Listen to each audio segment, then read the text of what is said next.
one of the reasons I really like renting as an option. You're still gonna make the investment in your own graphic messaging, but when you're paying to rent that structure, it's somebody else's problem to make sure that Yeah. you don't have to pay a storage fee. There's no, upcharge or upkeep for repairing cracks and chips and scratches. Usually the delivery to and from show site is included in that rental price. And the other thing I love is usually the labor, the installation and dismantle and repack labor is all included in that rental price. So, Mm. if you're dealing with a professional exhibit house, you just show up and your booth's ready. And there's some things you got to remember if you're going to be a renter, like what kind of artwork do you have, so they can produce your and brand that to look like you. But the great thing about rentals, it used to be, a very angular sort of horse stall type of a structure. You can't tell the difference between custom purchased exhibits and rental exhibits anymore. That's how beautiful a lot of the rental solutions are these days. So Hmm. Well, so I think let's go into some of the rental even more. So, what are some of the advantages of doing the rental? We've already talked about we don't have the maintenance costs, so we know that. But what are the things that we're not considering in terms of like, oh, actually, it's not just the maintenance thing, but yeah. it's actually better for us to rent. Well, plain and simple, cost. It costs it costs less money to rent than it does to buy. Like how much? Like what is there a So ratio that we're looking at okay, roughly? so this is another great question, and it can be kind of tricky.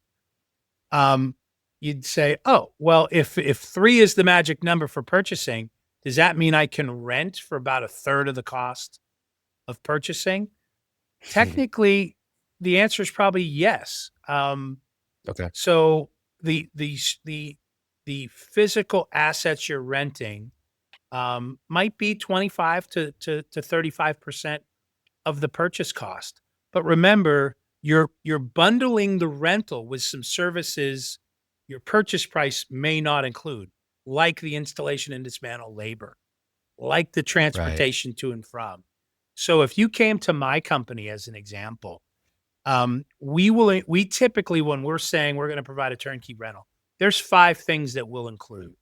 We assume you want us to provide the flooring, whether that's carpet or some kind of a custom flooring solution.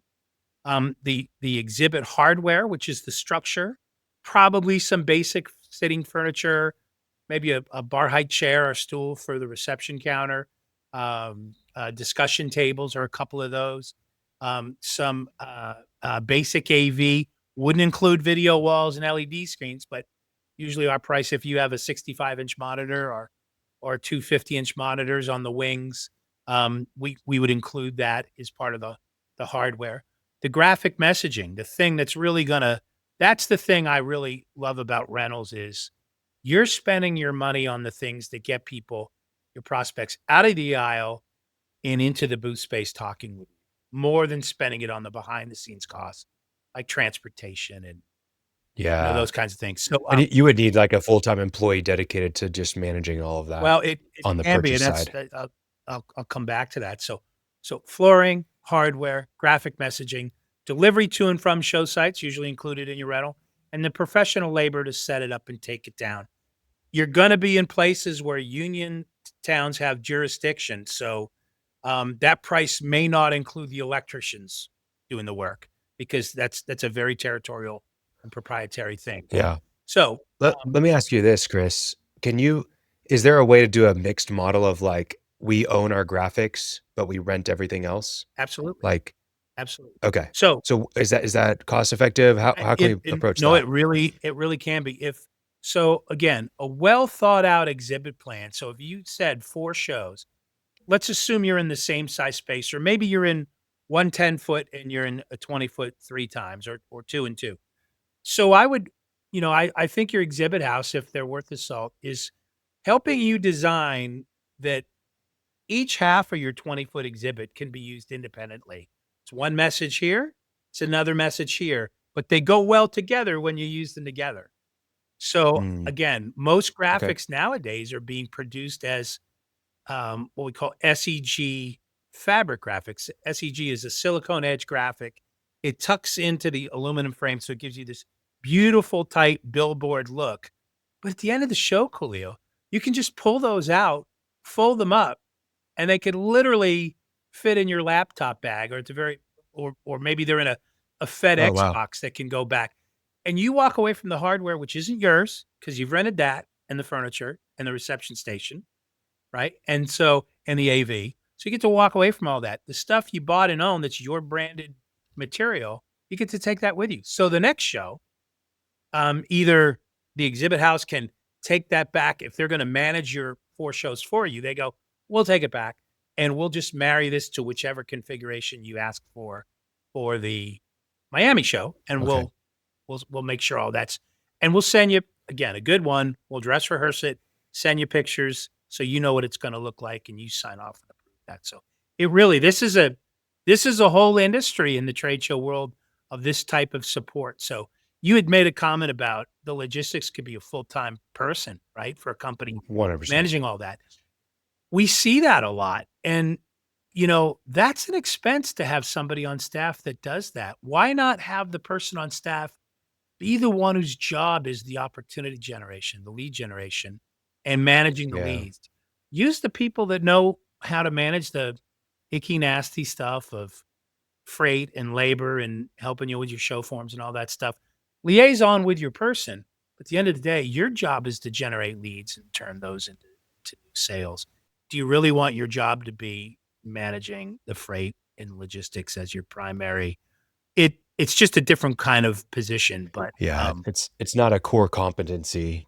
I mean, unless you literally are doing, you're doing 10 shows a year there's folks that and do 100 shows a year, and you want your right. own person on staff, You want your own people and on even that. them, But if they're you're j still I gonna mean, need vendors like, an exactly. exhibit house to lean on. So, yeah, Right. but, Yeah, it's not a core competency, so just outsource. so I think Okay, so so I was gonna say, you what mentioned, are I think cost is an advantage. I think it's an intelligent spend because you get to stretch the budget. No big capital expenditure that has to be approved by the bosses during a Mhm, budget. You can very often expense that out of your monthly right. budget. I think if you're not sure about, "Hey, we wanna do a new look, we're gonna go to a 20 by 20 for the first time. Let's take our 10 by 20 booth, and we're gonna rent some additional components, and let's test drive it and see if we wanna, Yeah, how we do in a bigger space."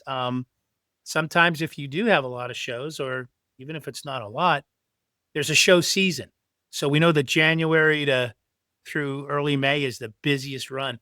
What if you have a conflict with 2 events and there's just not enough time to get one show down and to the next show, or they're happening simultaneously? That's where renting can help you solve that problem too. So, yeah, and I think maybe you're doing events, like, maybe you're doing 6 events a year, but they're to different audiences, and absolutely. so the graphics have to be different every time, because of that, Yep. or you're just being too generic, You and you then do a soft, like, maybe your product's a software, Khalil. You're gonna be in front of the engineering and the tech people at one show, and your staff's gonna Mhm, be different, your message is gonna be different. Another one, you're gonna yeah, be in front of the sales and marketing people who are gonna be using your software to support their national sales force. Different messaging there and probably a yeah. different staff. Okay, but so what are gonna be the cons of the renting? Like, you're not gonna be able to be as customized, surely, on some of the configurations, right? Well, in theory, that's true. I think there's a lot you can do to customize, but you're right. You cannot, if I want that cool dollar-shaped backlit reception, reception Yeah. station sign, um, you're gonna have that made. But I still would argue, if we look at a design, and it's gonna have maybe 2 or 3 meeting rooms, and it's gonna have a large tower for storage and getting our name up high, though 80% of the exhibit can still be rented, and you could just dress it Mm, up with personalized, graphic messaging or custom colored, infield panels of some sort, and you just buy the thing that's custom. And so, yeah. that's a really common thing where we might purchase just those things that are super unique to us that we know we can't rent. Um, But I would, I've had people go, "No, we must have that 8-foot high gloss, bright red, kidney shaped counter because that's the shape of our logo." And you go, "Okay, and we can make that for you, but that's gonna be an $8,500 counter, whether you rent it or buy Right. it, because we have to make it. Or I can give you a really cool, sexy, cool 8-foot curved backlit counter with the shape on that front backlit image. I can have that logo and that graphic, and we can do that for $1,250, right? But I can save you Right. $6,000. So this is, again, have a great partner that you're working with that can go through those options with you, help you stretch your budget.